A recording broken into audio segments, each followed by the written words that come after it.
The moment Minnie Boone stepped off the stagecoach in Caldwell, Kansas, her dress covered in trail dust and her chin held so high it could have caught rain, every man on that sun-baked street knew something extraordinary had just arrived in their tired little town. It was the summer of 1878, and Caldwell sat right on the edge of the Kishom Trail like a bead of sweat on a gambler's brow, the kind of place where cattle drives pushed through and left behind nothing but money, mud, and trouble. The town was not beautiful by any reasonable measure. Its main street was rutted from 1,000 wagon wheels, and the wooden storefronts leaned into each other like old drunks propping themselves upright. The Lone Star Saloon on one side, Hargrove's General Store on the other, and between them, a scattering of establishments that made up the whole complicated heartbeat of a frontier settlement trying its very best to be civilized. Minnie Boone was 24 years old, with dark hair that the wind had already pulled loose from its pins during the long coach ride from Wichita, and eyes the color of Deep Creek water after a storm, somewhere between green and gray, and entirely impossible to look away from. She was not small in spirit, though she was slight in frame, and the way she surveyed Caldwell from the top of the coach steps made her look less like a woman arriving in a new place and more like a general assessing ground she intended to hold. She had come to take up a position as school teacher at the newly built Caldwell Schoolhouse, a one-room wooden structure at the north end of town that the settlement's more optimistic citizens had constructed the previous spring. The previous teacher, a Mr. Holloway from Ohio, had lasted exactly 6 weeks before the wildness of the place wore him down to nothing and sent him packing back east with a nervous tic and a deep distrust of horses. Minnie had no such apprehensions about horses, or about wildness for that matter. She had grown up in Missouri in the house of a father who taught mathematics with one hand and ran off to play cards with the other, which meant she had learned early that the world was largely inconsistent and that the only reliable thing in it was yourself. What she had not learned, through no fault of her own, was what it felt like to be courted properly. There had been boys in Missouri, of course. There was always someone willing to make a half-hearted effort when a girl had Minnie's face and Minnie's quick mind. But her father's instability meant the family moved often, and moving often meant that just as some young man worked up the courage to bring flowers to the door, the Boone family was already loading a wagon. And then her father had died when she was 19, leaving behind nothing but a stack of unpaid debts and a younger sister named Clara who needed tending, and Minnie had spent the next 4 years being practical. There was no room in a practical life for flowers brought to doors. She had read about courtship in the novels she loved, the kind that circulated among women who passed them back and forth like secret currency. She knew that courtship was supposed to involve specific things. It was supposed to involve a man who showed up with intention, who spoke honestly about what he wanted, who made a woman feel as though she had been seen and chosen. She knew this the way one knows about a place they have never visited, through description rather than experience, and the distance between knowing and experiencing sat somewhere behind her ribs like a small, persistent ache. But she was in Caldwell now, and she had a schoolhouse to open and children to teach, and aches of that particular variety were things a practical woman set aside. She climbed down from the coach, gathered her 2 bags from the driver, and turned to face the town that was going to be her life for the foreseeable future. It was at precisely that moment that Peter Bristol's horse knocked over the water trough outside Hargrove's General Store. The crash was spectacular. Water exploded across the wooden sidewalk, sluiced through the gap between boards, and sent a tabby cat that had been sleeping in a wedge of afternoon sunlight launching into the air with an expression of pure outrage. Peter himself, who had been attempting to tie his roan mare Duchess to the hitching post with one hand while holding a coil of rope with the other, swore under his breath and caught the mare's bridle before she could bolt. He was 27 years old, lean and capable in the way that men who worked cattle became lean and capable, not from any particular vanity, but simply from the constant physical demands of the life. His hat was brown and dented at the crown, his boots were scuffed, and there was a line of sun-darkened skin across the back of his neck that ended where his collar began, the clean and unmistakable mark of a man who spent his days outdoors. He had a jaw that was usually shadowed with a few days of stubble and eyes so dark a brown they looked almost black in certain light, and when he turned those eyes toward the source of the quiet, amused sound that had reached him across the street, he found Minnie Boone watching him with her bags at her feet and the faintest suggestion of a smile at the corner of her mouth. He felt something shift in his chest, which was inconvenient, because he was already having a complicated morning. "Sorry about the noise," he called across the street, because the distance between them made it necessary to raise his voice, and also because he needed to say something, and that was the best he had. "The cat looks personally offended," Minnie called back, nodding toward where the tabby had retreated to the top of a barrel and was washing its face with the focused dignity of an animal that intends to pretend the previous 30 seconds did not happen. Peter looked at the cat. He looked back at the woman across the street.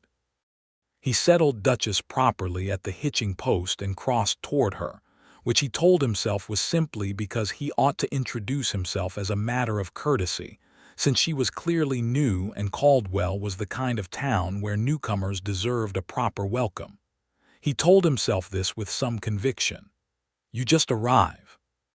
he asked, stopping a respectful distance from her and pulling off his hat, because his mother had raised him correctly even if the frontier had subsequently done its best to rough those manners down. "Off the noon coach," Minnie confirmed. She was looking up at him with an evaluating directness that most women he'd encountered softened or redirected, but she didn't seem inclined toward softening anything. "I'm the new school teacher, Minnie Boone. Peter Bristol," he said. "I run cattle up at the Rocking Bee, about 4 miles north of town. My father's spread, though he passed 2 years ago, so I suppose it's mine now." He wasn't sure why he'd added that last part. It wasn't the kind of information that typically came out in an introductory moment. "I'm sorry about your father," Minnie said, and she said it with the particular weight of someone who knew what that kind of loss felt like without making it about herself. "Thank you," he said. "You need help getting your bags somewhere. The boarding house is Mrs. Calloway's, 2nd Street over. She's fair and she keeps a clean kitchen." "I'd appreciate the direction," Minnie said. Then, after a beat, "You can put your hat back on, Mr. Bristol. The sun's considerable." He put his hat back on and felt warmth in his face that had nothing to do with the sun. He carried her bags to Mrs. Calloway's boarding house, which was a genuinely unnecessary thing for a man who had 3 ranch hands waiting on him to come back with supplies, and a list of other tasks as long as his arm. But he carried them anyway, and he walked a little slower than his usual pace. And he learned in those few blocks that Minnie Boone had come from Wichita by way of Missouri, that she had a younger sister named Clara who was now married and settled, that she had specific and strongly held opinions about the proper construction of a schoolhouse curriculum, and that she laughed quietly when something genuinely amused her, rather than performing laughter for the benefit of those around her. By the time he set her bags down on Mrs. Calloway's front porch, he was in considerable trouble and he was just self-aware enough to know it. "Thank you, Mr. Bristol," Minnie said, offering her hand. He shook it, her grip firm and brief, and he thought that every element of her was direct in that way, nothing extraneous, nothing wasted. "Welcome to Caldwell, Miss Boone," he said. He walked back to collect his supplies and his horse and his list of tasks, and he told himself 3 separate times on that walk that he was a busy man with a ranch to run and that interesting women who arrived on the noon stage were not his concern. He did not believe himself even once. The weeks that followed were the ordinary business of a frontier town in summer, loud with cattle drives pushing through on their way north to the railheads, dusty and hot, and constantly disrupted by the passage of so many animals and the men who drove them. Minnie opened the schoolhouse on a Monday morning in late July, with 11 students ranging in age from 6 to 13, and she set about the work of teaching them to read and cipher and understand the shape of the world with the same methodical focus she brought to everything else. She saw Peter Bristol regularly, because Caldwell was not large and regularity was simply a consequence of smallness. He came to Hargrove's general store for supplies twice a week. He ate at the Silver Fork dining room on Thursday evenings.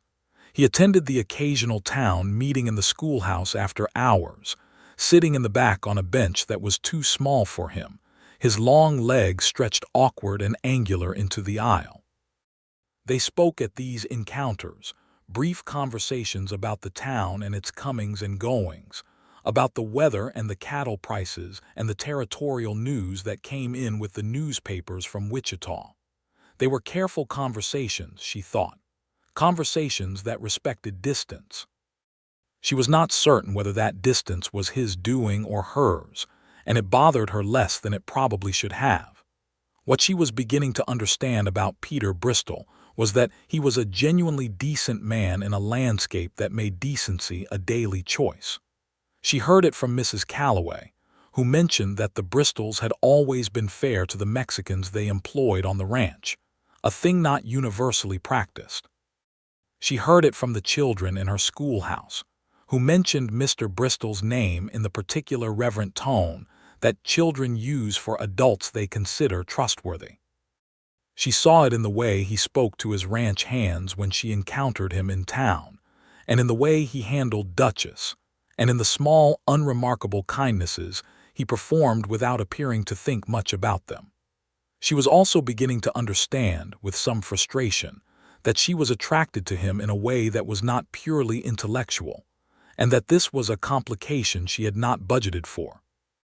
The complication became considerably more pointed on a Wednesday afternoon in early August when she was struggling with a supply order at Hargrove's store, attempting to explain to old Mr. Hargrove that she needed a specific grade of chalk and a particular size of slate pencils for the schoolhouse, and that he had sent the wrong order twice, and she could see from the glaze in Mr. Hargrove's eyes that he was going to send the wrong order a third time because he was simply not listening, when Peter stepped in from the street behind her and said, quietly and without drama, "Hargrove, the lady's been clear twice. Order it right this time, or I'll take the schoolhouse account to Bellamy's in Wichita, and you'll have lost a good customer over chalk." Mr. Hargrove's attention sharpened considerably at the mention of losing the account. Minnie turned to look at Peter, who was standing just inside the doorway with his hat in his hands and an expression that was entirely neutral, as though he had said nothing remarkable at all. "Thank you," she said, when they were outside on the wooden sidewalk a few minutes later with her supply order written correctly and set for the following Thursday. "He just needed a different argument," Peter said. "You could have let me handle it," she said, but she said it without heat because she was curious about how he would respond. "I know," he said, and he met her eyes steadily. "I should have waited and let you. I'm sorry for stepping in without being asked." That apology, offered so simply and without defensiveness, was more disarming than anything else he could have said. She was so accustomed to men who either refused to step in at all or who stepped in and then expected gratitude that precluded any acknowledgement of overstepping, that the simple and direct apology disoriented her slightly. "You're forgiven," she said, "though you were right that he needed a different argument." He smiled at that, a real smile that reached his eyes and did something complicated to the space behind her breastbone. They stood on the sidewalk for a moment in the bright August heat, and then he asked carefully, "Would you walk with me a bit? I don't have to be back at the ranch for another hour." And she said yes before she had fully considered the wisdom of it. They walked to the eastern edge of town, where the land opened up past the last building into rolling prairie grass that moved in the warm wind like something breathing. The sky was enormous the way it only was out here, where there was nothing tall enough to interrupt it, blue so deep it looked almost purple at the edges. "What made you choose Caldwell?" he asked as they stood at the edge of town looking out at the grass. There was an advertisement in the Wichita Eagle, she said. The pay was honest and the position was immediate. I don't have any family to keep me in one place, so here I am. No family, he said. It wasn't a question, just a quiet acknowledgement. My sister Clara is married in St. Louis, she said. She has everything she needs. I'm not needed there. That's not the same thing as having no one, he said. No, she agreed, but it's close enough. He was quiet for a moment, looking out at the prairie. My mother died when I was 12. My father ran this ranch with my older brother James and me, and when my father died, James went north to Montana. Said he wanted to see more of the country before he settled. I haven't heard from him in 8 months. Do you worry? She asked. Every day, he said simply. But Montana's a big place and James is a capable man. I choose to assume the silence is distance rather than something worse. She looked at his profile, the straight line of his nose, the set of his jaw, the way he held his eyes out on the horizon as though looking at something specific that only he could see.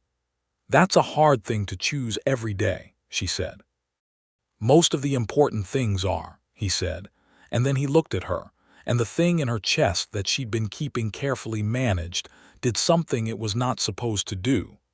They walked back to town, and he tipped his hat to her at the point where the road diverged between Mrs. Calloway's boarding house and the direction of the livery, and she watched him go with a feeling that she was not going to name, because naming it would make it structural. The next 3 weeks were the most confusing of Minnie Boone's adult life. Peter Bristol was courteous and present and entirely restrained, and she could not work out whether the restraint was because he was not interested or because he was too respectful to presume. She went back and forth on this question with considerable irritation, because she was not, in general, a woman who struggled to read situations. She read situations accurately and quickly as a matter of professional survival. But Peter Bristol sat outside the usual pattern she understood, and it bothered her. She mentioned none of this to Mrs. Calloway, who was 62 and sharp-eyed, and would have had opinions immediately and probably shared them over the breakfast table. She mentioned it in a letter to Clara. Clara wrote back in 2 weeks, her handwriting quick and emphatic across the page, saying that Minnie had always been so busy being capable that she'd never left any room for someone to step in, and that if there was a man who seemed decent and real and kept finding reasons to be near her, perhaps the problem was that Minnie was keeping herself at such a careful distance that no sensible man would risk the crossing. Minnie read the letter twice, folded it with more force than was strictly necessary, and put it in her drawer. Then she took it out and read it again. It was a Saturday in September when things changed, as things in the West often did, through a combination of unexpected events and human nature asserting itself. There was a harvest social at the town hall, which was actually just the schoolhouse with the desks pushed to the walls, and a fiddle player named Obadiah Marsh, who was 80% certain of the notes but 100% committed to the sentiment. The whole of Caldwell turned out for these events because entertainment was scarce and community feeling was precious, and Mrs. Helen Greer made a peach preserve cake that was worth attending anything. Minnie wore the better of her 2 good dresses, dark blue wool with white collar and cuffs, because September in Kansas had begun its turn toward cool. She arrived with Mrs. Calloway and found the schoolhouse already warm with people and lamplight, and the particular cheerful noise of a town letting itself relax. She was helping herself to a cup of cider when she heard the conversation happening just behind her, conducted in the too loud whispers of 2 women who had decided their voices were private when they were not. "Poor thing," said one voice, which she recognized as belonging to Mrs. Aldridge, wife of the feed store owner. "Pretty enough, I suppose, but 24 and not even a prospect. A schoolteacher's life for her, then. Her kind never get properly courted," said the other voice, Mrs. Partridge, the pastor's wife. "Too sharp. Men don't like a sharp woman." "Peter Bristol brought her bags in when she arrived," Mrs. Aldridge said. "I thought perhaps, but he hasn't called on her once." "Well, there's your answer." Minnie set down her cider cup with care, because if she did not set it down carefully, she would do something with it that would create a scene, and she was not going to create a scene. She was going to breathe steadily and hold her chin at the precise angle that communicated she had heard nothing and felt nothing. She turned toward the room and found Peter Bristol 6 feet away, watching her with an expression she could not immediately categorize. He had heard it too. She could see it in the set of his shoulders and the line around his jaw. He'd heard every word. The embarrassment hit her in a hot wave from her collarbone to her hairline, which was deeply unfair, because she had done nothing wrong and the women behind her were the ones who should have been embarrassed. But shame did not follow the logic of fairness. She kept her eyes on Peter's face and kept breathing. He crossed the 6 feet between them. "Miss Boone," he said, and his voice was low and even, meant only for her. "Mr. Bristol," she said, her own voice admirably steady. He was quiet for just a moment and she could see him thinking, and then he said, quietly and with complete seriousness, "You should know that what those women said is not the truth of how you are seen, not by anyone worth the opinion." "I know," she said. And then, because the night had already forced honesty to the surface, "It still stings." "Of course it does," he said. "It was unkind." She looked at him, this man who kept being quietly decent in ways she was not quite ready for. "They said you haven't called on me," she said. She had not intended to say this. She said it anyway. Something shifted in his expression, something careful giving way to something more direct. "No," he said, "I haven't." "Why not?" she asked, and her heart was doing something undignified in her chest. "Because you seem to be keeping a certain distance," he said honestly, "and I didn't want to overstep." The echo of his earlier apology, the one about stepping in at Hargrove's without being asked, landed squarely. "Peter," she said, and the use of his first name was deliberate, "I have never in my life been courted properly. Not once. There was always something in the way of it. And I think I may have spent so long managing without it that I don't know how to make room for it." She had not said this much honest personal truth to another person in a very long time, and the saying of it felt like setting down something heavy she'd been carrying for years. He was quiet for a beat, and then he said, with the same quiet conviction he seemed to bring to everything important, "That ends today." She looked at him. "That ends today," he said again, and he held out his hand. "Will you dance with me, Minnie Boone?" She looked at his hand, broad and work-scarred and entirely steady. She put her hand in his. Obadiah Marsh was only 80% certain of the notes, but that was more than sufficient for what the moment required. And Peter Bristol led Minnie Boone onto the open floor of the schoolhouse that was also a town hall, and they danced in the warm lamplight while Caldwell, Kansas, watched with various degrees of interest and approval. He was a better dancer than she would have predicted from a man who spent his days working cattle, which she mentioned, and he said his mother had insisted on it before she died, which she thought was the loveliest thing. "What did you mean?" she asked, after the first song had ended and they stood at the edge of the floor not quite moving away from each other, "when you said that ends today?" "I meant," he said, "that if you'll allow it, I intend to court you properly, with your full knowledge and your consent and without ambiguity about my intentions." "What are your intentions?" she asked. He looked at her with those dark eyes that were perfectly serious. "I would like to know you better," he said. "I would like to take you for rides and share meals, and have conversations that don't have to end because we've run into them at the general store.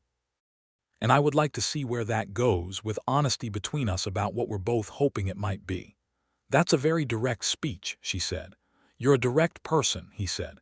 "It seemed dishonest to approach you any other way." She was quiet for a moment, looking at the room around them, the dancing couples and the children chasing each other between the wall and the desks, and Mrs. Helen Greer cutting slices of peach preserve cake near the window. "Yes," she said, "I'll allow it." The smile that crossed his face was something she wanted to memorize the exact shape of. He brought her a slice of peach preserve cake, and they sat on the bench nearest the window, and they talked until Obadiah Marsh stopped playing and Mrs. Calloway came to collect Minnie for the walk home, and Minnie felt, for the first time in a very long time, that the world had shifted into a slightly more favorable configuration. The courting, as he had promised, was proper. He came to call at Mrs. Calloway's boarding house on Sunday afternoon, hat in hand, and asked if Minnie would like to take a ride out to see the ranch. This was done in full view of Mrs. Calloway, who watched from the doorway with an expression of carefully contained approval. Minnie said yes, and he helped her up onto the seat of his wagon with a steadiness that was not performative but simply practical, and yet somehow also entirely the right gesture, and they drove north out of Caldwell on the road that ran between the dry autumn grass. The Rocking Bee Ranch was 4 miles north of town, as he had said, and it announced itself first through the sound of cattle and the smell of wood smoke from the main house chimney. The house itself was larger than she had expected for a bachelor's dwelling, 2 stories of weathered clapboard with a porch that ran the full front length, built when his parents had built it 20 years prior with the intention of filling it with family. "It's quiet now," he said as they pulled up in front, and she heard the thing underneath those words. "Houses wait," she said. "They're good at it." He looked at her sideways, and that small private smile came back. He showed her the ranch with the ease of a man who loved a place deeply and without apology for loving it. He showed her the barn where Duchess and 2 other horses stood in their stalls, and the chicken yard that was managed by a Mexican ranch hand named Eduardo, who had been with the Bristols since Peter was a boy, and who greeted Minnie with a formal courtesy that she matched. He showed her the south pasture where the cattle grazed in the long autumn light, and the windmill that pumped water from the well, and the kitchen garden behind the house that had gone somewhat wild since there was no one tending it daily, the tomato plants rangy and tangled, the herb beds swallowed by grass. "I keep meaning to deal with that," he said, looking at the garden with the expression of a man who has been meaning to do something for 2 years. "I could help," Minnie offered, "on Saturdays when I'm not in the schoolhouse." He turned to look at her with something careful in his eyes. "You don't have to offer that," he said. "I know I don't," she said. "I'm offering it because I want to." He nodded slowly. "Then I'd be glad of it." They sat on the porch when the tour was done, and Eduardo's wife, Maria, who managed the kitchen, brought out coffee and bread with butter, which was an unexpected and entirely welcome kindness. And they sat in the cooling afternoon and talked about his parents and about Missouri, and about what Minnie wanted for the schoolhouse and what Peter was planning for the ranch through the winter. When he drove her back to town as the sun was beginning its decline toward the western horizon, painting the whole sky in burnt orange and deep red, she sat beside him on the wagon seat and felt something she was reluctant to call contentment, because it was so unfamiliar that she wasn't certain of its name. "Same time next week?" he asked when he stopped the wagon at Mrs. Calloway's gate. "Same time next week," she confirmed. He jumped down and offered his hand to help her down, and when she took it and stepped from the wagon, there was a moment where the distance between them was smaller than it had been before, and she looked up at him and he looked down at her, and neither of them moved for the space of a full breath. Then he stepped back properly and touched his hat, and she walked up the path to the boarding house with her heart doing something entirely undignified. The weeks that followed were some of the richest of her life, and she would think so for years afterward. He came every Sunday, sometimes with the wagon for a longer excursion, and sometimes simply walking from wherever he'd tied Duchess to take the afternoon air with her through town. On Saturdays she began spending her mornings at the ranch, reclaiming the kitchen garden from its overgrowth with the kind of focused energy she brought to any project worth doing. And Maria kept her company in the kitchen on cold mornings with coffee and conversation, conducted partly in English and partly in Spanish, as Minnie's Spanish improved steadily, and Maria's English did the same. It was through Maria that she learned how Peter had fought with his father over the treatment of the Mexican workers on the ranch, insisting that they be paid equal to the Anglo hands for equal work, and how that fight had been long and not easy, but Peter had not backed down from it. It was from Eduardo that she learned about the winter of 1875, when the worst blizzard in a decade had stranded two neighboring ranch families, and Peter had organized the rescue effort that brought them all in safe. These were things he did not tell her himself, and she thought she understood why. He was not a man who talked about himself to impress. In the schoolhouse, her students were becoming a community. She had expanded the class to 13 children as word spread through the surrounding farms and ranches that Miss Boone was a teacher worth the ride into town.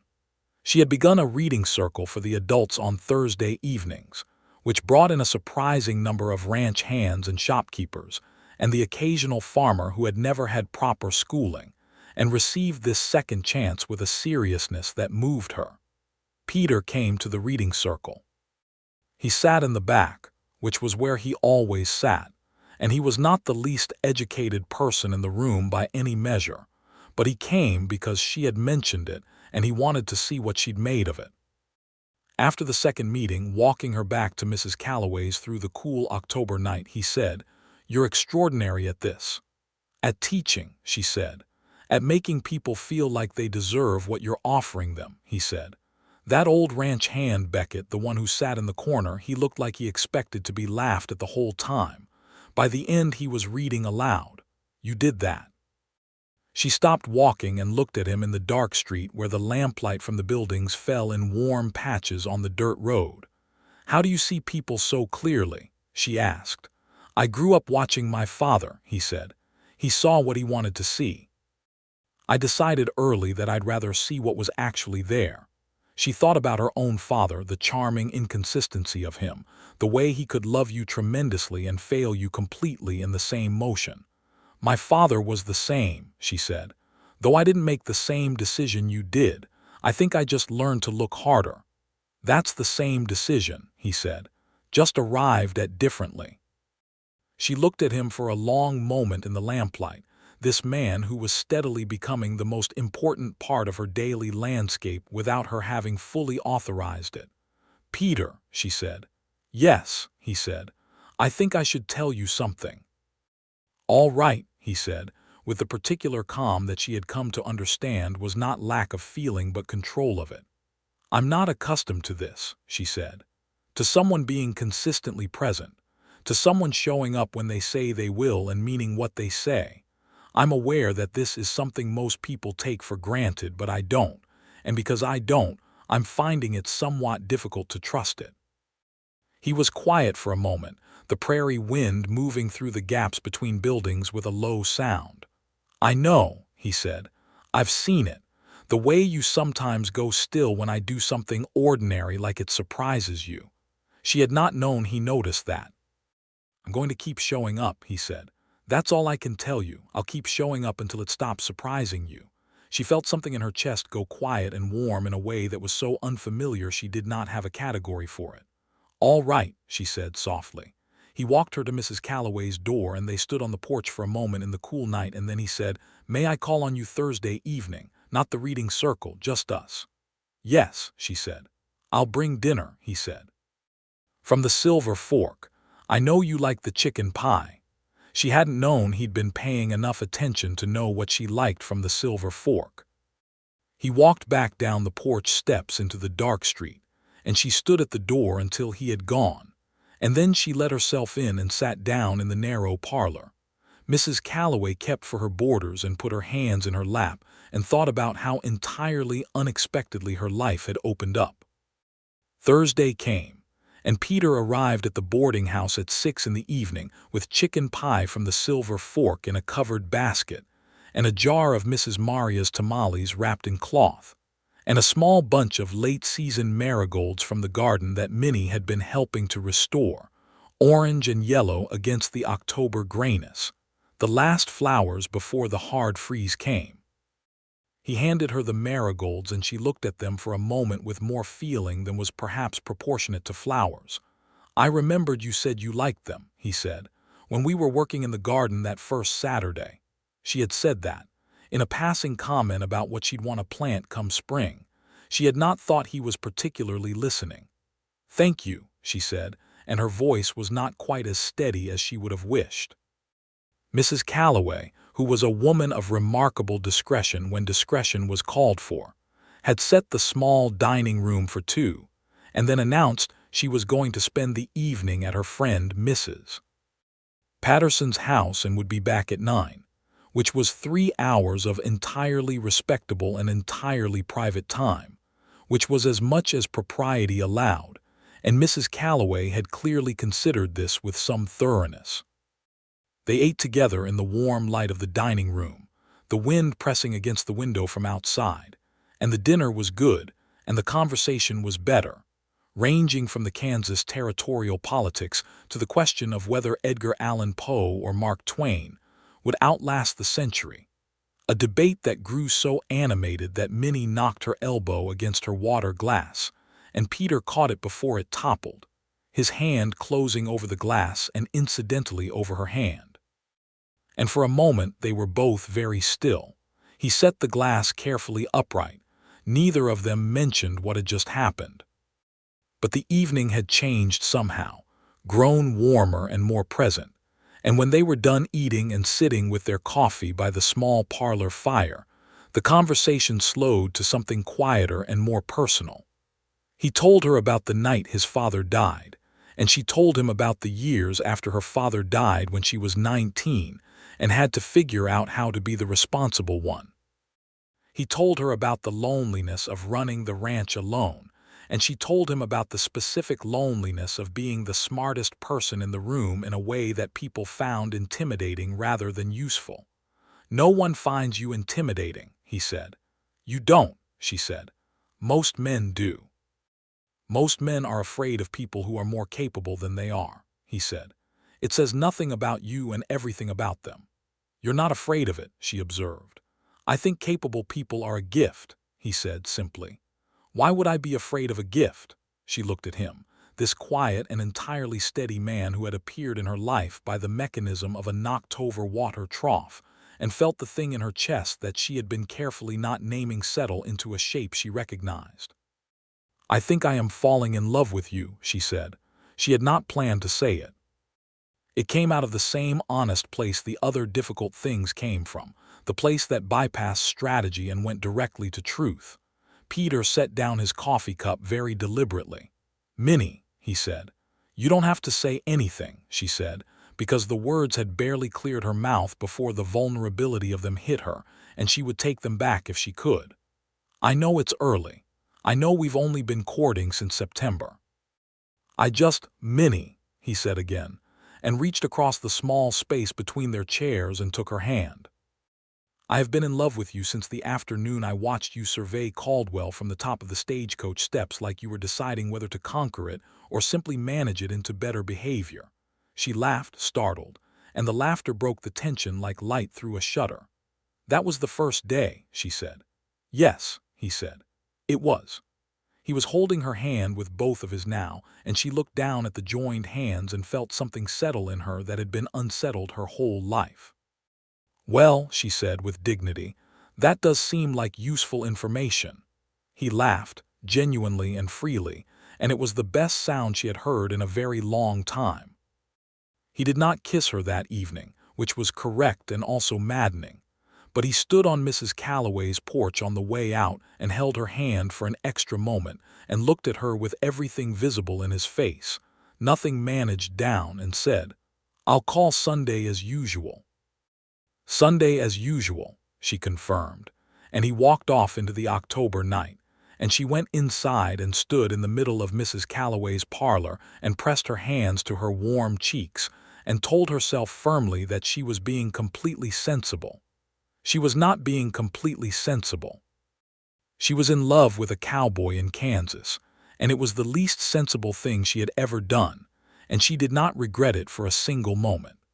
November brought cold weather and dried grass, and the particular closed-down quiet of the frontier in autumn, when the cattle drives had ended, and the trail was empty, and Caldwell went about its business with the slower tempo of a place settling in for winter. The children in Minnie's schoolhouse wore coats now, and the schoolhouse stove was lit every morning by whichever student arrived first, a duty they took turns at with considerable seriousness. Peter began a habit of stopping by the schoolhouse at the end of the school day, ostensibly to check whether she needed anything carried, but actually to walk her back to Mrs. Calloway's through the early winter dusk and talk about the day. She looked forward to this with an intensity that would have alarmed her earlier self. It did not alarm her current self at all. It was on one of these walks, on a Wednesday afternoon in the second week of November, that they encountered the situation with the Harker family. The Harkers were a struggling family on a small claim 5 miles east of town, a father, a mother, and 4 children, the eldest of whom was one of Minnie's students, a quiet and serious girl of 11 named Ruth. Ruth had come to school that week looking poorly rested and jumpy in a way that had caught Minnie's attention, and on Wednesday she had arrived with bruises on her forearm that she tried to cover with her sleeve. Minnie had spoken to Ruth privately and learned that her father, Jack Harker, had been drinking steadily since the crop failed that autumn and that things at home had become difficult. She told Peter on their walk because she needed to think it through with someone and because he was the person she thought things through with now. He was quiet for a moment and then he said, "Harker owes money to few people in town. I knew the crop had failed, but I didn't know it had gotten bad at home." "Can anything be done?" Minnie asked. "Possibly," Peter said. "There are decent men among the neighboring ranchers. If we can get Harker some winter work, it might change the pressure he's under. And there's the church relief fund." "Ruth shouldn't come to school looking like that," Minnie said, with a controlled anger that Peter could hear clearly. "No," he said, "she shouldn't." What followed was not dramatic in the way that the dime novels printed in the East would have wanted it to be. There was no confrontation in the middle of the street. Peter spoke to Pastor Greer, who spoke to Jack Harker privately, man to man, and offered him work through the winter at a neighboring ranch in exchange, for which the Harker family would receive a portion of provisions. The sheriff also had a quiet word. The women of the church brought provisions to Mrs. Harker directly. It was a collective community effort organized without fanfare or public humiliation, and it was imperfect because human situations always were. But by the end of November, Ruth Harker was coming to school rested and unbruised. "Thank you," Minnie said to Peter, on a Sunday afternoon at the ranch in late November, when the kitchen garden was asleep under frost, and they were in the kitchen with Maria's coffee warming their hands, "for the way you handled the Harker situation." "The community handled it," he said. "You set it moving," she said. He shook his head slightly, and she could see he was genuinely uncomfortable taking credit, which was yet another thing she loved about him. She leaned across the kitchen table and kissed him on the cheek, which was the first time she had initiated any physical contact between them, and felt him go very still and then, slowly, turn his head to look at her with something in his expression that made the whole room feel warmer. "Minnie," he said, very quietly. "Yes," she said, just as quietly. He reached up and touched her face with one hand, cupped her jaw with a gentleness that was entirely at odds with how large and work-hardened his hands were, and kissed her, properly, for the first time. And it was nothing like the half-remembered awkward kisses of her girlhood in Missouri. It was deliberate and warm and entirely mutual, and when they separated she sat back in her chair and he sat back in his, and they looked at each other for a moment with the quality of people who have just crossed a line they'd been approaching for some time and find the other side considerably better than anticipated. "Well," he said. "Well," she agreed. Maria came through the kitchen door with more coffee and looked at their faces and went back out without a word. But from the kitchen came a brief sound that was either coughing or the suppression of significant satisfaction. December came in with hard cold and the first real snow, and Caldwell drew in on itself like it did every winter. The streets quieter without the cattle traffic, and the social life concentrating itself in the warm interiors of the church and the homes that opened themselves for company. Peter had told Minnie that he was expecting his brother James to respond to the last letter he'd sent, and she watched him check at the post office every time he came to town with a patience that was careful but not easy. And when a letter finally arrived in the first week of December, He came to tell her immediately, arriving at the schoolhouse door just as she was dismissing the children for the day. He held the letter up when she appeared at the door, and his face said everything before he spoke a word of it. "He's all right," she said, not a question. "He's in Helena," Peter said. "Says he's been working at a mining outfit. He's coming back in the spring." She stepped forward and put her arms around him without thinking, which was the right thing to do, and he held her for a moment in the cold doorway of the schoolhouse, while the last of the children streamed past them with the magnificent indifference of children to adult emotion. "Thank you," he said into her hair. "What for?" she said. "For being glad with me," he said. She stepped back and looked at him, this man who had been carrying a brother's silence for 8 months and chosen every day to assume the best, and who was now standing in the cold December light with relief and joy on his face. "Always," she said. He walked her to Mrs. Calloway's and then went directly to the Silver Fork and bought 2 pieces of pie to celebrate, which he brought back, and they ate on Mrs. Calloway's porch wrapped in coats despite the cold, because the moment deserved acknowledgement and pie was the right acknowledgement for it. Christmas in Caldwell was modest and communal. The church held a service on Christmas Eve that the whole town attended, filling the small building beyond capacity so that people stood in the back, and along the walls, and the warmth of all those bodies made the drafty old building genuinely comfortable. Pastor Greer spoke well and briefly, which everyone appreciated. Peter had asked Minnie to spend Christmas Day at the ranch, along with Eduardo and Maria and their children who lived in the small house at the edge of the property. It was not a grand Christmas, but it was a full one. The kitchen table crowded with people, the food abundant and varied with Maria's tamales alongside the roasted chicken Peter had prepared, and children running through the house with the chaos that children bring to any occasion, and that makes it feel more like life than any arranged version could. Minnie sat at the Christmas table and looked around it at these people who had become her people in the space of 6 months, and felt something so complete it was almost frightening. After dinner, when the children were occupied and Eduardo and Maria were in their own house, and the main house was quiet, Peter led Minnie to the parlor where he had lit a fire against the December cold, and he sat beside her on the settee that had been his parents' and had not been replaced because he had not seen a reason to replace it.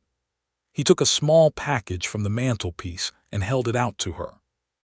"I'm not much for wrapping," he said, which was an understatement as the package appeared to be folded in brown paper and tied with twine.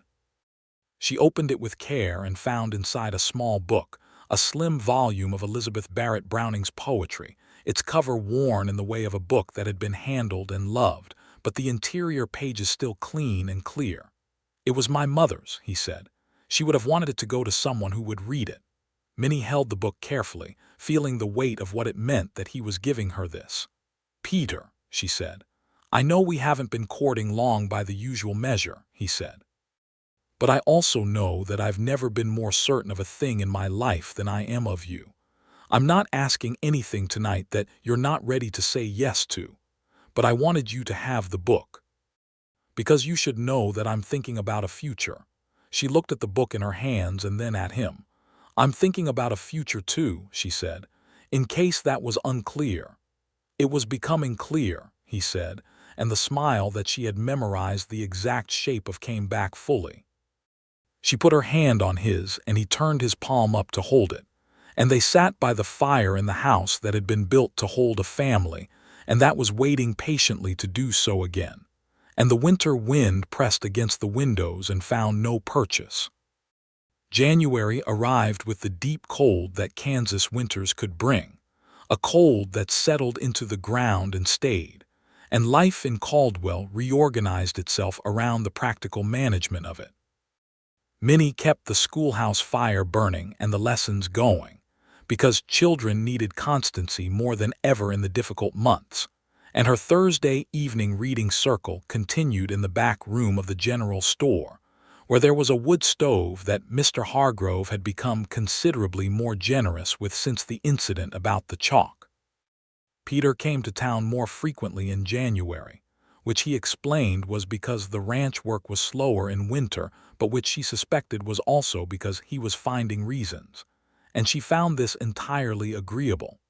He had stopped asking permission before he took her hand on their walks, which was a small shift but a significant one, and she had stopped being startled by the ordinary steadiness of his presence, which was the shift he had said he was waiting for.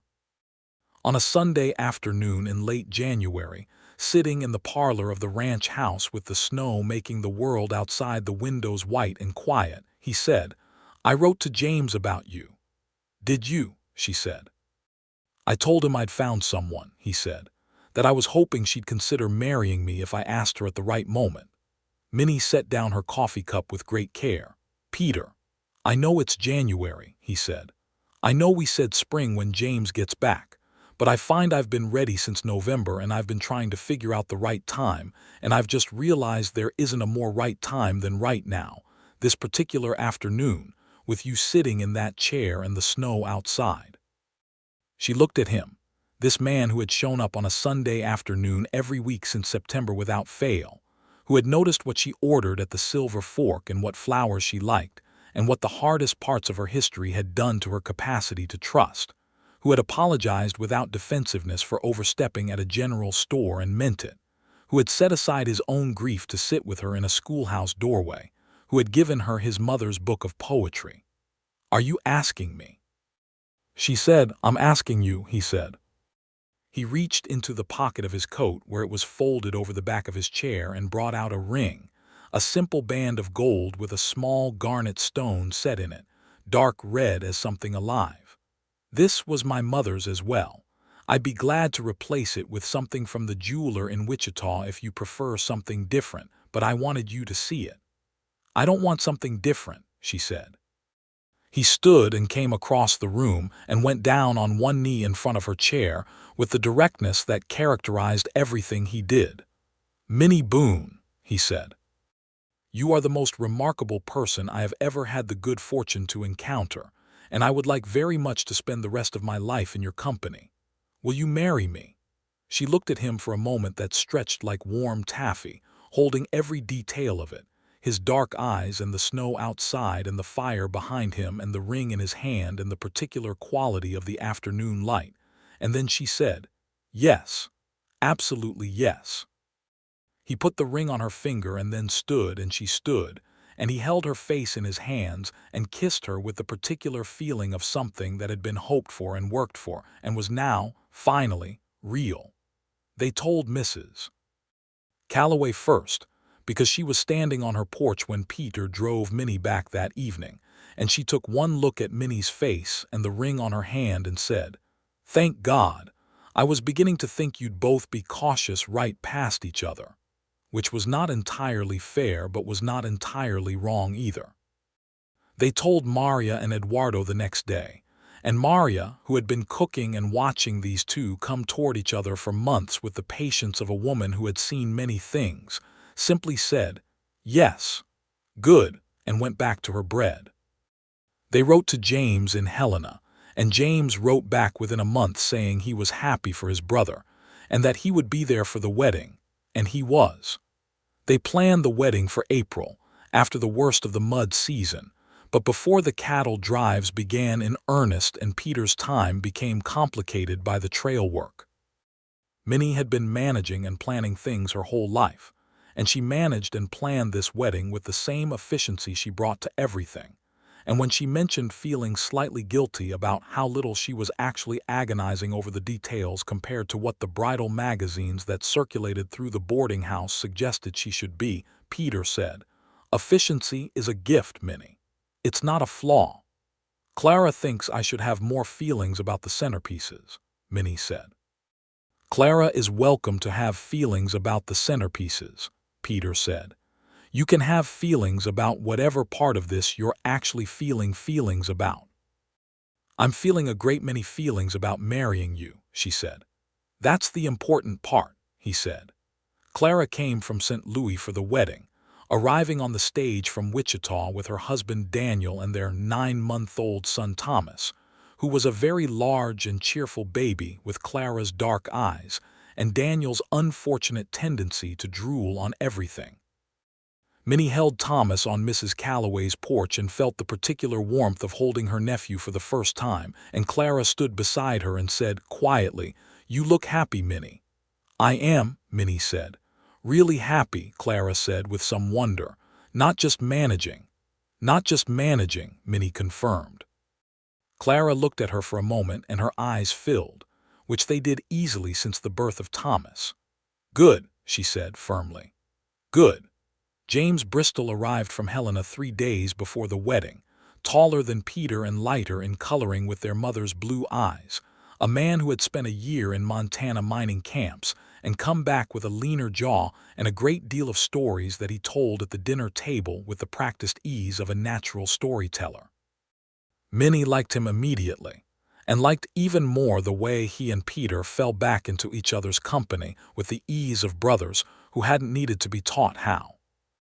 On the evening before the wedding, James found a moment alone with Minnie in the kitchen at the ranch while Peter was in the barn dealing with something involving a fence post. "I want to say something," James said. "Go ahead," she said. "Peter has been the most alone person I know since our mother died," James said. "He's good at managing it and he'd never say so himself, but I know my brother. He's been keeping this ranch running and this life going without anyone to share it with, and it's been costing him more than he lets on." He paused. "He's different since you. He sounds different in his letters. There's something settled in him that wasn't there before." Minnie looked at this man who was clearly saying something he felt deeply and did not often say. "He settled something in me too," she said. "That wasn't there before." James nodded, clearly satisfied. "Then you're exactly right for each other," he said, "and I'm very glad you're going to be my sister." She would remember that conversation later as one of the best gifts the wedding period gave her. The wedding was on the 14th of April in the year 1879, on a day that delivered exactly the kind of spring weather that the prairie did occasionally and magnificently.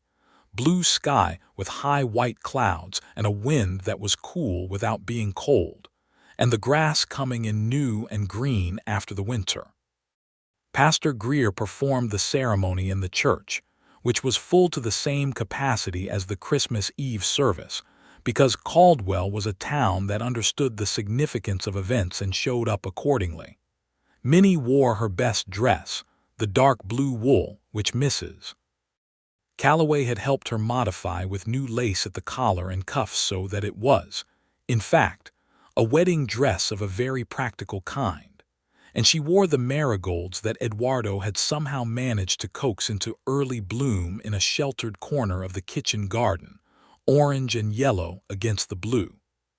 Peter stood at the front of the church in his good coat with his hair combed and his jaw freshly shaved, and when she came down the aisle with James at one side and Clara at the other, because she had two people who loved her and she intended to acknowledge both, he looked at her with an expression so open and so certain that she felt the last remnant of the ache behind her ribs, the one that had been there so long she'd ceased to notice it, finally and completely dissolve.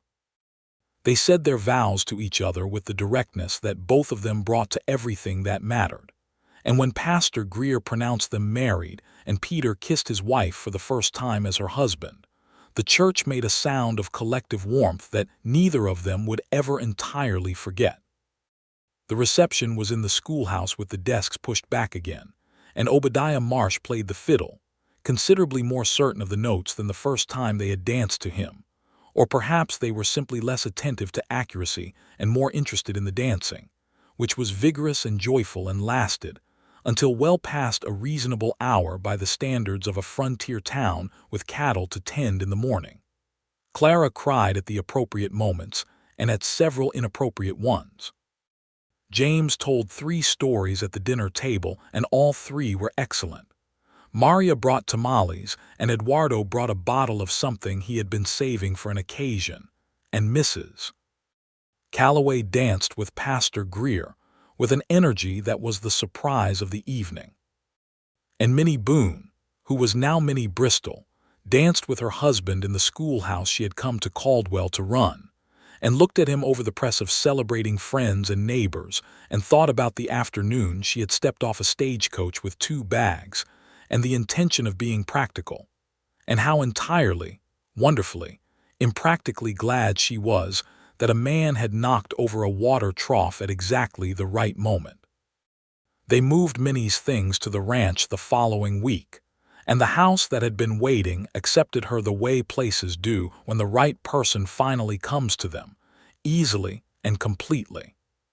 She brought her books and her teaching materials and the small framed photograph of her parents that she kept on her dresser, and she brought the volume of Elizabeth Barrett Browning from the mantelpiece, which now lived on the bookshelf in the parlor between Peter's copy of Huckleberry Finn and a survey record of Kansas territories.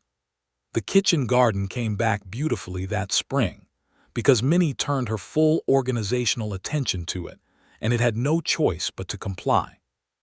She put in tomatoes and beans and the herb bed that had been swallowed by grass, and a long row of marigolds along the southern fence because she wanted them, and this was her garden now, and there was no reason to be restrained about marigolds. She kept the schoolhouse, of course. There had never been any question of that.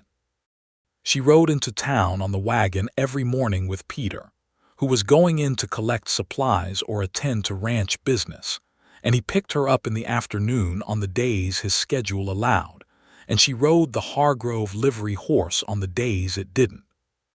She expanded the school in September of 1879 to accommodate 3 new students from newly arrived families, and the Thursday reading circle moved to the church hall, which was larger and had a better stove. Peter's ranch had its good year and its difficult ones, as all ranches did. The summer of 1879 was dry, which affected the grass and made the cattle management complicated, and Peter worked through it with the steady persistence that was his primary characteristic. Minnie learned the cattle business from the outside in, not managing it but understanding it, because you could not share your life with a person's work without learning its shape. In October of 1879, she told Peter she was expecting their first child.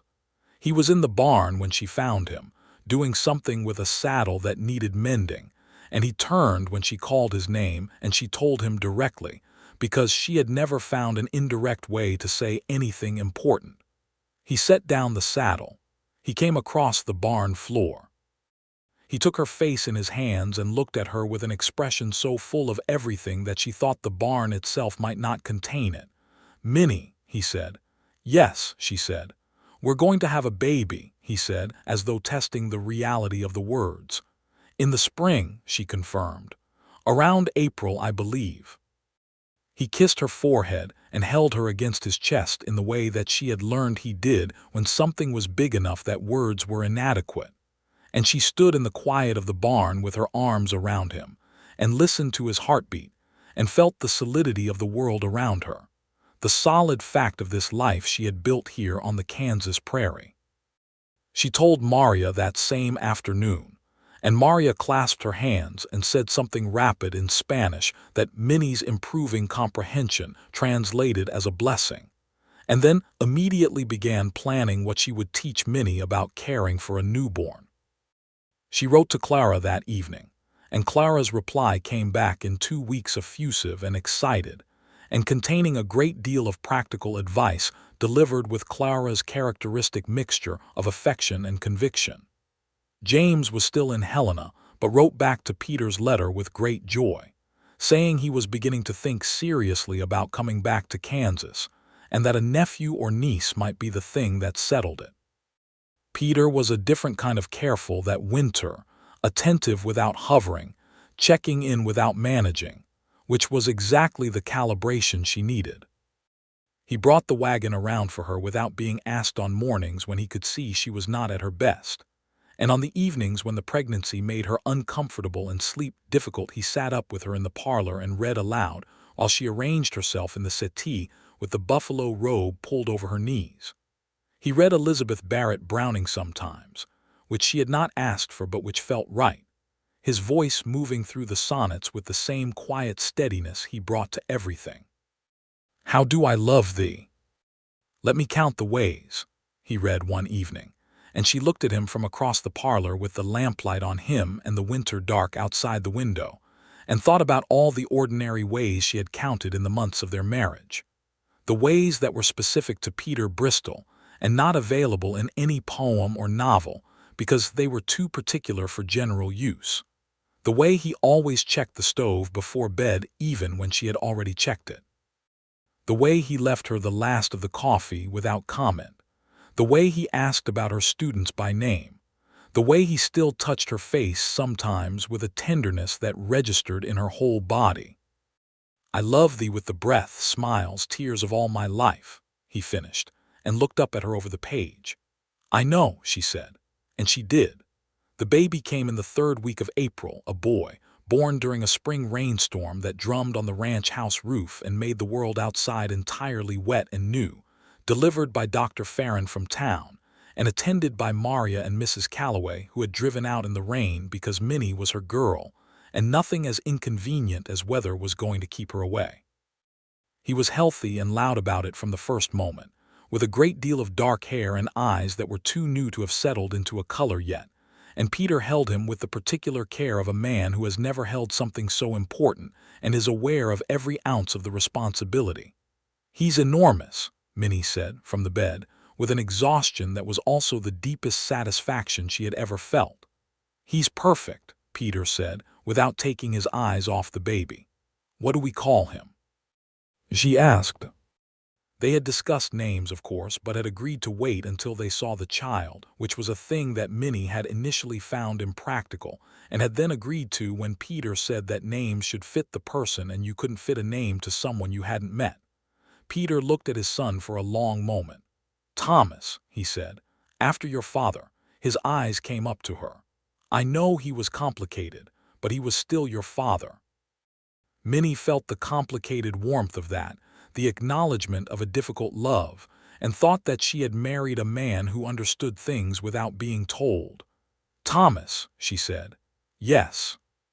Thomas James Bristol entered the family record on the 23rd of April, 1880, and James Bristol, who had indeed come back from Montana the previous winter, was his godfather, and he took the responsibility with a seriousness that was new in him and good to see.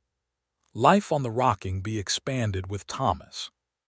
Eduardo and Maria's children, who ranged from 4 to 12, treated the new baby with the devoted attention that children bring to smaller children, and the ranch became more domestic and more lively than it had been in the years of Peter's solitary management.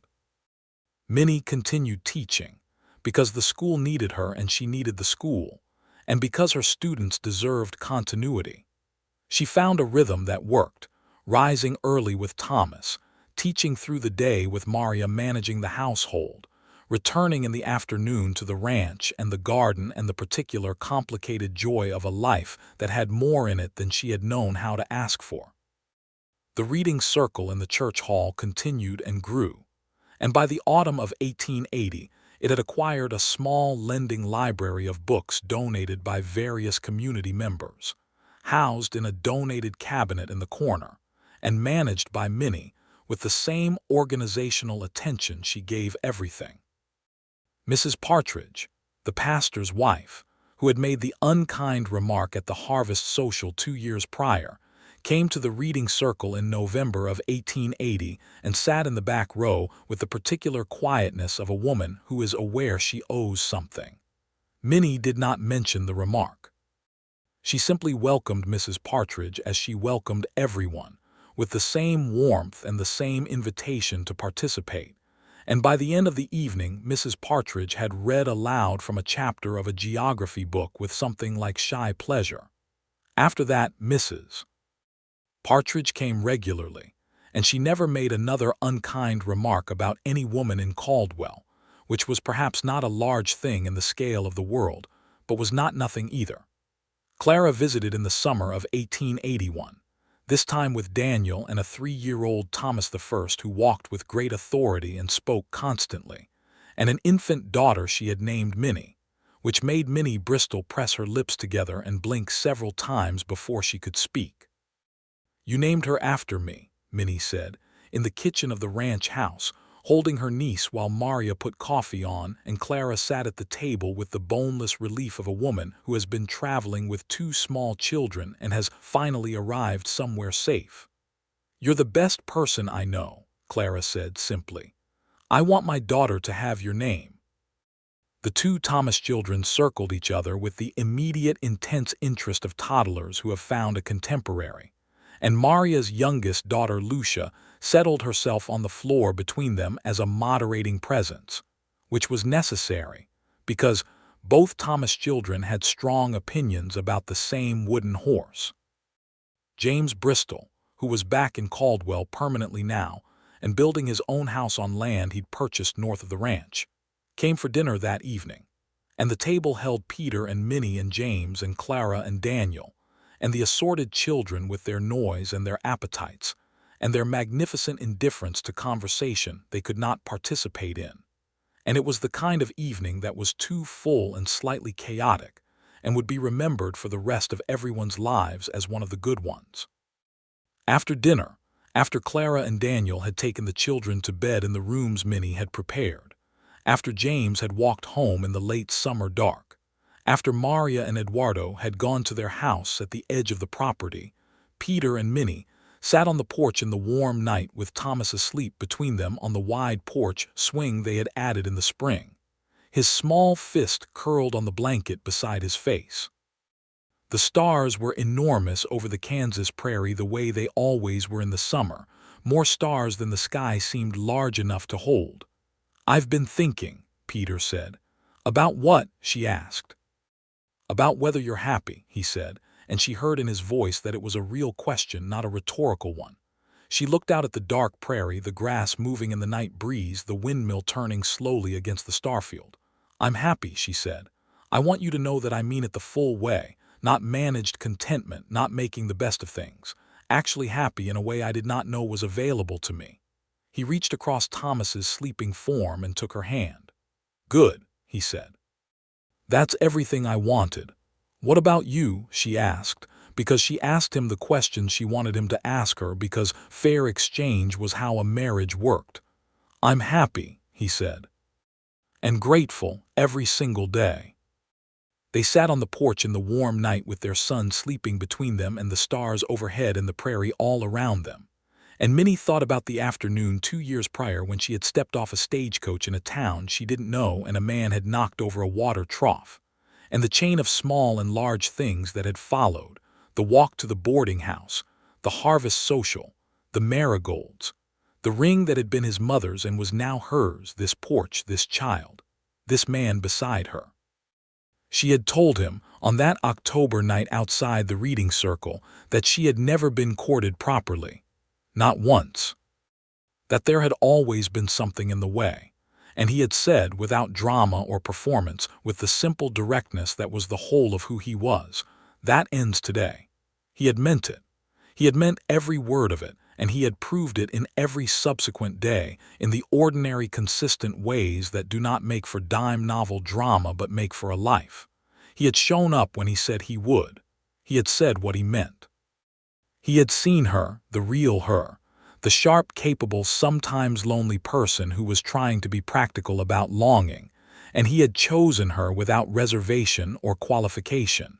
And she had learned to let herself be chosen, which was its own kind of courage. In the spring of 1882, Minnie's school expanded into a second room, built with timber donated by several of the neighboring ranchers and labor contributed by the men of the community over 2 hard-working Saturdays. The new room meant she could properly separate the younger students from the older ones, and she hired a young woman named Ada Pruitt, just graduated from the normal school in Wichita, to take the younger classroom. Ada was 21 and enthusiastic and slightly overwhelmed by the frontier, and Minnie took her in hand with the same methodical steadiness that she brought to every complicated thing, and by October Ada had found her feet and was managing beautifully. James Bristol, who came to help build the school addition and stayed through lunch both Saturdays, found a reason to stop by the schoolhouse 3 times in the weeks following, and on each occasion he spent a great deal of time talking to Ada Pruitt about teaching methodology, which was a subject he had not previously been known to have strong feelings about. Minnie mentioned this to Peter over dinner, and Peter looked at his plate and said nothing for a moment and then said, "Well, well," Minnie agreed. They did not interfere. They simply observed, with the private amusement of people who had been through the thing themselves, as James found increasingly transparent reasons to visit the schoolhouse, and Ada found increasingly transparent reasons to be available when he visited, and by December of 1882 James had asked Peter whether he thought it was too soon to call formally on the new schoolteacher. "Sooner than you think," Peter said. James looked confused. "Call on her," Peter said.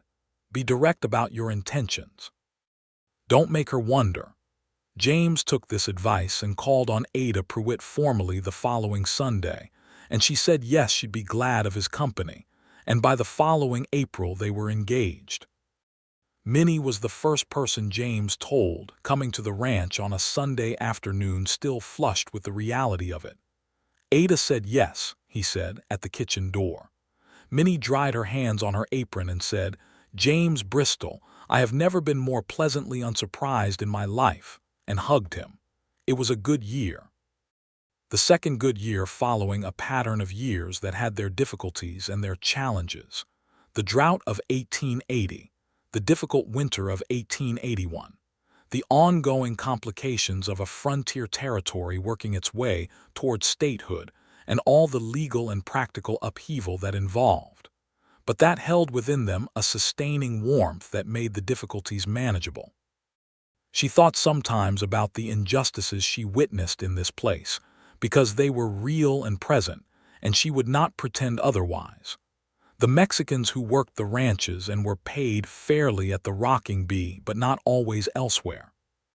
The cattle drivers who came through on the trail, some of them black men who had fought in the war and found afterward that the West was both freer and harder than the East in complicated ways, and who she tried to treat with the same simple dignity she tried to bring to every person. The Osage and Kansa people whose land this had been, and who were being pushed further and further by the same expansion that was building Caldwell's school and church and general store. These things sat with her, as they sat with Peter, and they talked about them honestly because they were part of the world they were living in, and honest accounting of the world was the only way she knew to be in it. She could not solve them. She could be fair in her own sphere and teach her students to be fair in theirs, and she could support the efforts toward fairness she saw around her, and she could refuse to look away from what was actually there. In October of 1883, their second child arrived, another boy, born in the same autumn rain that Kansas liked to deliver in October, as though the season needed to make a point. They named him Richard after Peter's father, and he was smaller than Thomas had been at birth and considerably quieter, which turned out to be his character precisely, a thoughtful and watchful child who observed the world with the same dark eyes as his father. Thomas, who was 3.5 and had been the center of the universe for the entirety of his conscious memory, regarded his brother for the first 2 weeks with a suspicious assessment, and then one morning Minnie found him sitting beside the baby's basket, making a very quiet sound that turned out to be him humming, which was his attempt at the lullabies she sang at bedtime, and the matter of brotherhood was settled. Minnie's school continued to grow, and Ada was married to James in the spring of 1884 in the same church where Peter and Minnie had married, in the same community that had watched the first Bristol wedding and came out for the second with the same warmth. Minnie stood at the church with Peter beside her, and Thomas holding her hand and Richard balanced on Peter's arm, and watched James take Ada's hand at the altar, and thought about how love moved through people in times like water through country, finding the channels that opened.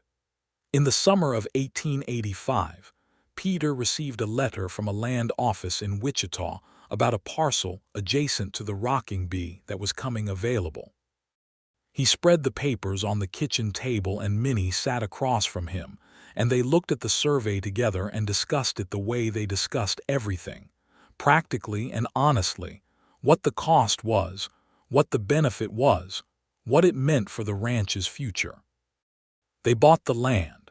It added 200 acres to the Rocking Bee, including a creek-fed meadow that would be invaluable for summer grazing, and Eduardo and Peter spent 3 days of that summer writing the new boundaries and planning the expansion. Minnie planted a second row of marigolds along the garden fence to commemorate. That fall, she sat at the kitchen table on a quiet afternoon with Richard napping and Thomas at the schoolhouse for his first term as a student, which she had handed over to Ada with the complex emotion of a mother releasing a child to a colleague and trusting both of them entirely. And she wrote to Clara.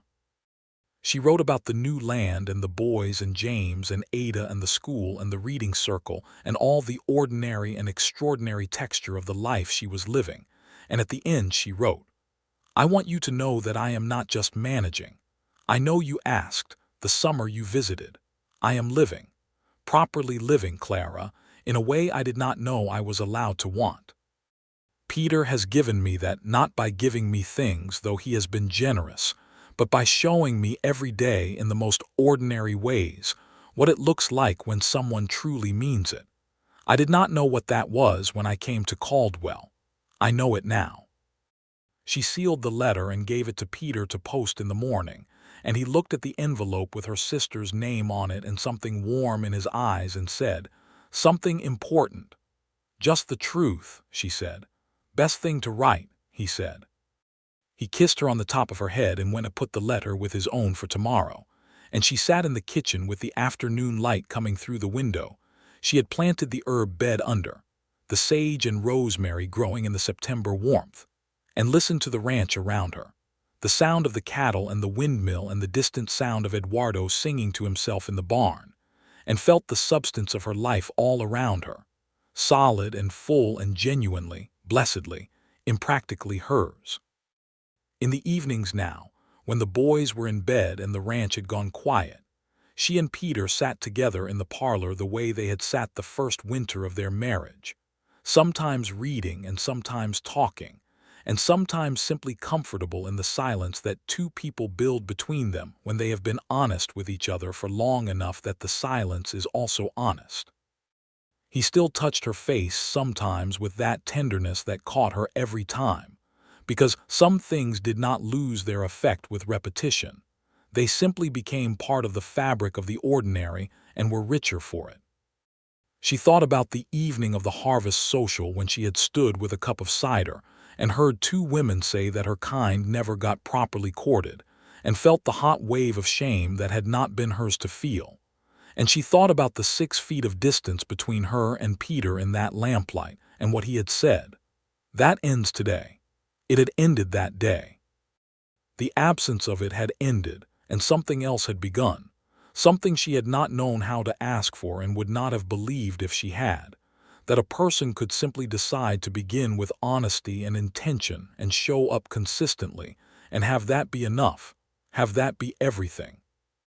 She was 31 years old in 1885, which was not old by any measure, and which she noted only because it seemed relevant that she had more of her life ahead of her than behind her. More summers and children and seasons in the kitchen garden and Thursday evenings in the church hall with people learning to read. More mornings waking in the house on the Kansas prairie with the man beside her who had been steady and present and entirely himself every day of their marriage. Thomas and Richard would grow up here, on this ranch, with the prairie around them and the cattle and the garden and the reading circle and the school and the community that was their world. They would grow up knowing their Uncle James and Aunt Ada, and Maria and Eduardo's family who were as much a part of their life as any relation, and the children of Caldwell who were their mother's students. They would grow up in a place that was not perfect, because no place was, and with an awareness that the world was larger than their corner of it and held injustices that required honest reckoning. But they would also grow up knowing, in the particular certain way that children know the things that are shown to them through daily example, what it looked like when two people chose each other honestly and kept choosing each other through everything that followed. Peter came into the kitchen one evening that autumn with the mud from the day's work still on his boots, and Thomas on his shoulders crowing with the joy of being very high up, and Richard following at his feet making the same serious observation of everything that was entirely his own character. And he looked at Minnie across the kitchen with that expression that had not changed from the first evening she had been certain she recognized it, open and direct and full. She looked back at him with the same completeness. "Good day," she asked. "Good day," he confirmed. "The south fence is repaired and the new section of pasture is holding. Maria says the squash is ready." "I'll go in the morning," she said. Thomas demanded to be returned to earth, and Peter swung him down with the ease of practice, and Thomas ran to Minnie, who caught him against her hip, and Richard took hold of Peter's hand, and the kitchen was full of the noise and warmth of them. Later, much later, when the house was quiet and the boys were sleeping and the ranch was dark except for the window where the lamp still burned, Peter and Minnie sat on the porch in the autumn night, the same porch swing that had held Thomas sleeping between them in the summer 3 years ago. The stars were there the way they always were, more than a person could count. "Are you happy?" she asked, because she still asked, because fair exchange was still how it worked. "Happy doesn't cover it," he said, "but it's the right direction." She leaned her head against his shoulder, which was where it fit, which it always had. He put his arm around her, and they sat in the night together on the Kansas prairie in the year 1885, and everything was as it should be. And the story was not finished, but the foundation of it was solid, and the walls were strong, and the light was on in the window. And that was everything, and it was enough, and it was more than enough, and it was the whole world.